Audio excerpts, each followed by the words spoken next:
ಲೋಕಸಭೆಯಲ್ಲಿ ಮಂಡನೆ ಆದ 3 ಮಸೂದೆಗಳು ಸಾಕಷ್ಟು ಚರ್ಚೆಯನ್ನ ಹುಟ್ಟುಹಾಕಿದ್ವು. ಮಹಿಳಾ ಮೀಸಲಾತಿ ಮಸೂದೆ, ಕ್ಷೇತ್ರ ಪುನರ್ವಿಂಗಡಣೆ ಮಸೂದೆ ಸಾಕಷ್ಟು ಸದ್ದು ಮಾಡಿದ್ವು.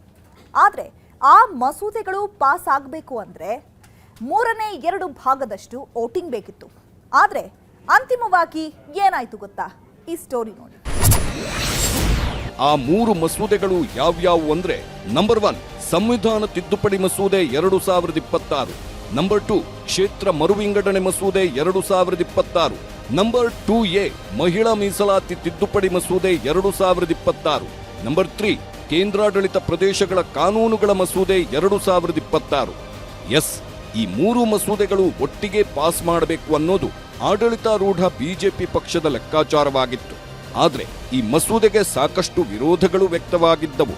ಯಾಕಂದ್ರೆ ಈ 3 ಮಸೂದೆಗಳು ದೇಶದ ನಕ್ಷೆ ಮತ್ತು ರಾಜಕೀಯ ಲೆಕ್ಕಾಚಾರಗಳನ್ನೇ ಉಲ್ಟಾಪಲ್ಟಾ ಮಾಡುತ್ತೆ ಅನ್ನೋ ಮಾತುಗಳು ಕೇಳಿ ಬಂದಿದ್ದವು. 33% ಮಹಿಳೆಯರಿಗೆ ಮೀಸಲಾತಿ ನೀಡೋ ಲೆಕ್ಕಾಚಾರ, 273 ಸೀಟ್ ಮಹಿಳೆಯರಿಗೆ ನೀಡೋದಕ್ಕೆ ವಿರೋಧವೇಕೆ?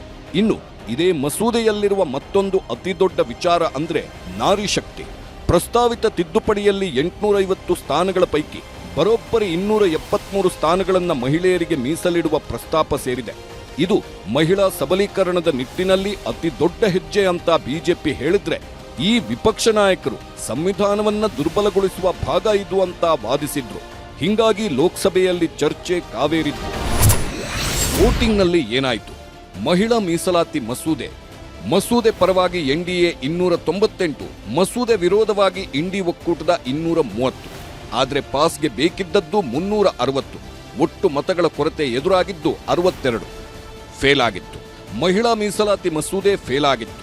ಯಾವಾಗ ಮಹಿಳಾ ಮೀಸಲಾತಿ ಮಸೂದೆ ಫೇಲ್ ಆಯಿತು, ಉಳಿದ 2 ಮಸೂದೆಗಳನ್ನ ಮತಕ್ಕೆ ಹಾಕುವ ನಿರ್ಧಾರದಿಂದ ಹಿಂದೆ ಸರಿಯಲಾಯಿತು.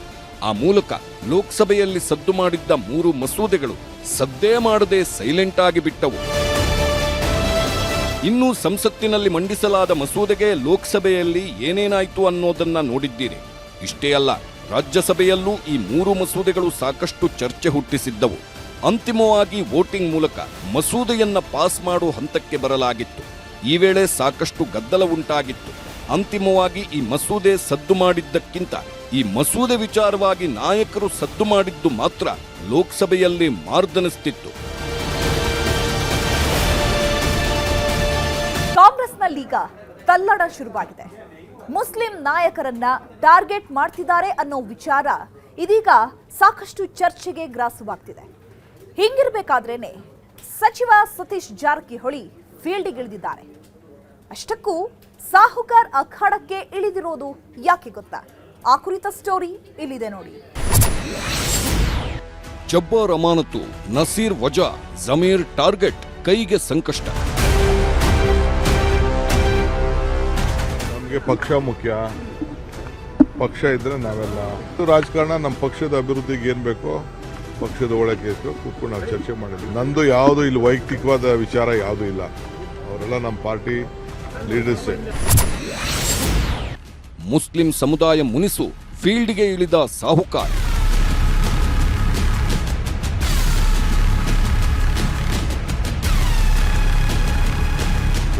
ಜಬ್ಬಾರ್ ಅವರ ಅಮಾನತು ಅದ್ರ ಬಗ್ಗೆ ಚರ್ಚೆ ಆಗಿದೆ. ಅದೇ ನಾವು ಹೇಳಿದ್ದೀವಿ, ನಾವು ಅವ್ರು ತಗೊಳ್ಳೇಬೇಕು, ವಾಪಸ್ ತಗೊಳ್ಳಿ, ಅವ್ರಿಗೆ ನೋಟಿಸ್ ಕೊಡೋಣ, ರಿಪ್ಲೈ ಬರಲಿ. ಸತೀಶ್ ಡಿಕೆಶಿ ಭೇಟಿ, ಹೆಣೆದ ರಣತಂತ್ರ ಎಂಥದ್ದು? ನನ್ನ ಗುಂಪು ಅಂತ ಎಲ್ಲಿದೆ? ನನ್ನ ಗುಂಪು ಡೆಲ್ಲಿಯಿಂದ ಡಿಕೆ ಇದು ಸಿದ್ದರಾಮಯ್ಯನವ್ರ ಗುಂಪು ಅಂತ ಹೇಳ್ತಾರೆ. ಸಿದ್ದರಾಮಯ್ಯನ ಗುಂಪು ಏನು ಬೋರ್ಡ್ ಹಾಕೊಂಡವ್ರ? ಸಿದ್ದರಾಮಯ್ಯನ ಗುಂಪು ಅಂತ. ನನ್ನ ಗುಂಪು ಅಂತ ನಾನು ಬೋರ್ಡ್ ಹಾಕೊಂಡಿಲ್ಲ. ಎಲ್ಲರೂ ನಮ್ಮೋರೆ, 139 ಮಂದಿ ಶಾಸಕರೂ ನಮ್ಮೋರೆ. ಡಿಕೆಶಿ ಬಣ, ಸಿದ್ದರಾಮಯ್ಯ ಬಣ ಅಂತ ಏನೂ ಇಲ್ಲ. ಎಲ್ಲರೂ ನಮ್ಮೋರೆ, ಎಲ್ಲರೂ ನಮ್ಮ ನಾಯಕರೇ ಅಂತ ಒಗ್ಗಟ್ಟಿನ ಮಂತ್ರ ಪಠಿಸ್ತಿರೋ ಡಿಸಿಎಂ ಡಿಕೆಶಿ ಒಳಗೊಳಗೆ ಸಿದ್ದು ಬಣದ ಟೀಮನ್ನ ಟಾರ್ಗೆಟ್ ಮಾಡಿದ್ದಾರೆ ಅನ್ನೋ ಆರೋಪ ಇದೆ. ಆ ಆರೋಪಕ್ಕೆ ಪುಷ್ಟಿ ನೀಡುವಂತೆ ಸಿದ್ದು ಬಣದ ನಾಯಕರೇ ಟಾರ್ಗೆಟ್ ಆಗಿ ಪಟ್ಟದಿಂದ ಕೆಳಗಿಳಿಬೇಕಾದ ಅನಿವಾರ್ಯತೆಗೆ ತಲುಪಿದ್ದಾರೆ. ಸಿದ್ದು ಆಪ್ತ ಬಳಗದ ಜಬ್ಬಾರ್, ನಸೀರ್, ಜಮೀರ್ ಅಹಮದ್ ಸೇರಿದಂತೆ ಎಲ್ಲ ನಾಯಕರು ಟಾರ್ಗೆಟ್ ಆಗಿದ್ದು ಇದೀಗ ಮುಸ್ಲಿಂ ಸಮುದಾಯದಲ್ಲಿ ತಲ್ಲಣ ಸೃಷ್ಟಿಸಿಬಿಟ್ಟಿದೆ. ಅದರಲ್ಲೂ ಜಬ್ಬಾರ್ ಮತ್ತು ನಸೀರ್ ಮೇಲಿನ ಕ್ರಮಗಳು ಇದೀಗ ಕೈಕೋಟೆಯಲ್ಲಿ ಕಂಪನ ಸೃಷ್ಟಿಸಿಬಿಟ್ಟಿದೆ.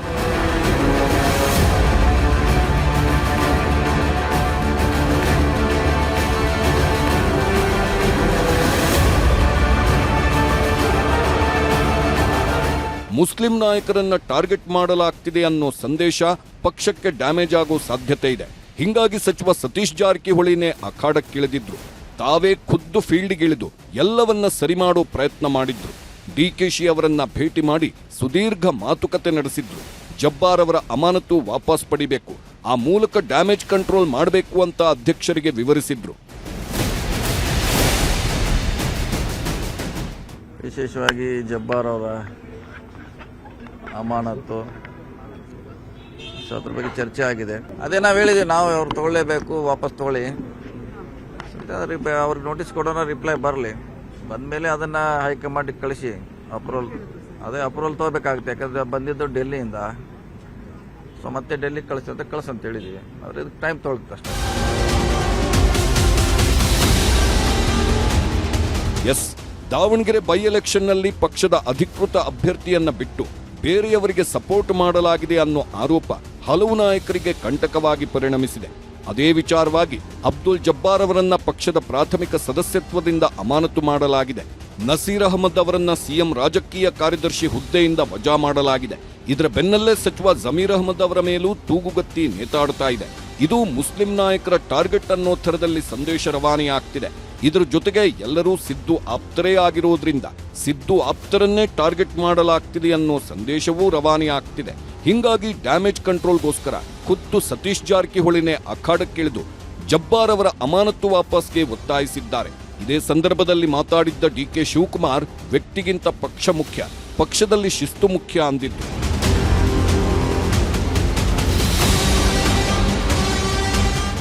ಪಾರ್ಟಿ ಏನು ಹೇಳ್ತದೆ, ಪಾರ್ಟಿಗೆ ತಂದೆ ಆದಂಥ ವರದಿ ಇದೆ. ಅದ್ರ ಮೇಲೆ ನಾನು ಡೆಲ್ಲಿಯವರು ಏನೇನು ನಾವು MLA ಆಗಲಿ MSc ಆಗಲಿ ತೀರ್ಮಾನ ಮಾಡಬೇಕಾದ್ರೆ ಡೆಲ್ಲಿಯವ್ರ ಪರ್ಮಿಷನ್ ಇಲ್ಲದೆ, ಡೆಲ್ಲಿಯವರು ನಮಗೆ ಸೂಚನೆ ಕೊಡದೆ ನಾವೇನು ಹಂಗೆಲ್ಲ ಮಾಡೋಕ್ಕಾಗಲ್ಲ.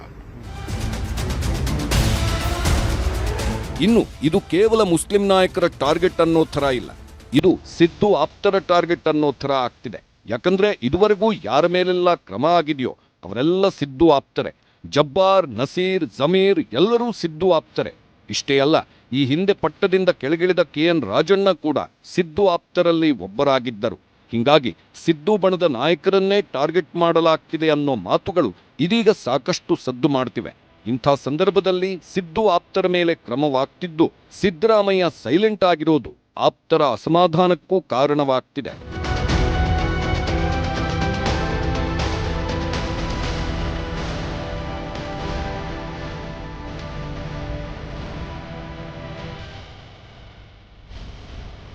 ಶಿವಮೊಗ್ಗ ಎಲೆಕ್ಷನ್ಗೆ ಹೋಗಿ ಅವರು ರಾಘವೇಂದ್ರನಿಗೆ ಮತ ಹಾಕಿದ್ದೇಳಿ ಭಾಷಣ ಮಾಡಿಬಿಟ್ರು. ಅವಾಗೇನು ಕ್ರಮನೇ ಆಗ್ಲಿಲ್ಲ. Is it not amounts to indiscipline. ಮತ್ತೆ ಅವಾಗ ಇವರೇ ಎಲ್ಲ ಇದ್ರಲ್ಲ, ಏನ್ ಮಾಡ್ತಿದ್ರು ಇವರೆಲ್ಲ? ಅವ್ರಿಗೆ ಅಟ್ಲೀಸ್ಟ್ ಒಂದು ಹೇಳೋವರೆಗೂ ಮುಗಿಸ್ಬಿಟ್ರಿ. ಮೌಖಿಕವಾಗಾದ್ರೂ ಕೂಡ ಅವ್ರಿಗೊಂದು ಎಚ್ಚರಿಕೆ ಕೊಡ್ಬೇಕಾದ್ರೆ ಏನೋ ಕೊಟ್ಟಿದ್ರ? ಸಿದ್ದು ಮೌನದ ಬಗ್ಗೆ ಆಪ್ತರ ಅಸಮಾಧಾನ. ಇನ್ನು ಒಬ್ಬೊಬ್ಬರೇ ಸಿದ್ದು ಆಪ್ತರ ಮೇಲೆ ಕ್ರಮ ಆಗ್ತಿದ್ರು ಸಿಎಂ ಸಿದ್ದರಾಮಯ್ಯ ಮಾತ್ರ ಮೌನವಾಗಿದ್ದಾರೆ. ಸಿದ್ದರಾಮಯ್ಯ ಅವರ ಈ ಮೌನದ ಬಗ್ಗೆನೂ ಆಪ್ತರಲ್ಲಿ ಅಸಮಾಧಾನ ಇದೆ. ರಾಜಕೀಯದಲ್ಲಿ ನಂಬಿದವರ ಕೈ ಬಿಡಬಾರದು ಎಂಬುದು ಅಲಿಖಿತ ನಿಯಮ. ಡಿಕೆ ಶಿವಕುಮಾರ್ ಕೂಡ ತಮಗೆ ಸಹಾಯ ಮಾಡಿದವರನ್ನ ಬಿಟ್ಟುಕೊಡುವುದಿಲ್ಲ ಎಂಬುದನ್ನ ಅನೇಕ ಬಾರಿ ಸಾಬೀತು ಮಾಡಿದ್ದಾರೆ. ಆದರೆ ಸಿದ್ದರಾಮಯ್ಯ ಮಾತ್ರ ತಮ್ಮ ಆಪ್ತರಿಗೆ ರಕ್ಷಣೆ ಕೊಡುವಲ್ಲಿ ಏಕೆ ಹಿಂಜರಿಯುತ್ತಿದ್ದಾರೆ ಅನ್ನೋ ಪ್ರಶ್ನೆ ಅವರದ್ದೇ ಆಪ್ತ ವಲಯದಲ್ಲಿ ಸದ್ದು ಮಾಡುತ್ತಿದೆ. ಸಿದ್ದರಾಮಯ್ಯ ಅವರ ಸೈಲೆಂಟ್ ನಡೆಗೆ ಆಪ್ತರೇ ತೀವ್ರ ಅಸಮಾಧಾನ ವ್ಯಕ್ತಪಡಿಸಿದ್ದಾರೆ.